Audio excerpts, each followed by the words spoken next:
High. তো আজ যাব আমি একটু হংকং মার্কেটে কিছু জিনিস কেনাকাটি করতে। আর কি কি জিনিস কিনছি এবং কি কারণে কিনছি সবই বলবো আপনাদের।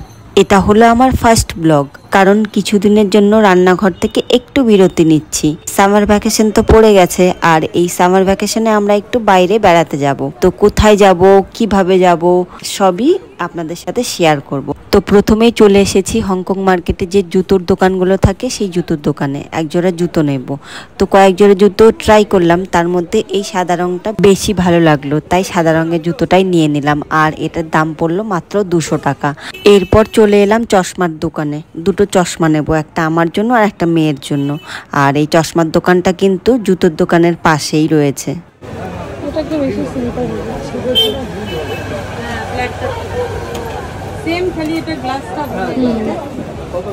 এই দোকান থেকে দুটো চশমা নিয়ে নিলাম।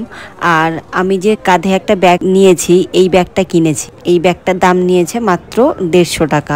এটা সাইড ব্যাগ হিসেবেও ব্যবহার করা যাবে, আবার এতে কাপড়ও নেওয়া যাবে। তো আমি এটা নিয়েছি কাপড় নেওয়ার জন্য, মানে অল্প কিছু কাপড় নেওয়ার জন্য। আর এই ব্যাগটা এতটা সফট যে নোংরা হলে ফট করে ধুয়েও দেওয়া যাবে, যেটা তাড়াতাড়ি শুকিয়েও যাবে। সেই জন্যই আর কি ব্যাগটা বেশি পছন্দ হয়েছে।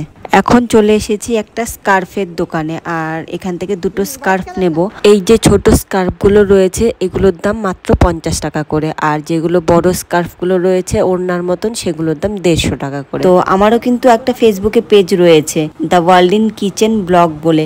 তো আপনারা যারা ফেসবুক থেকে পেজটিকে দেখছেন তো অবশ্যই পেজটিকে ফলো করে দেবেন, আর ইউটিউব থেকে যারা দেখছেন তারা প্লিজ চ্যানেলটাকে সাবস্ক্রাইব করে নেবেন।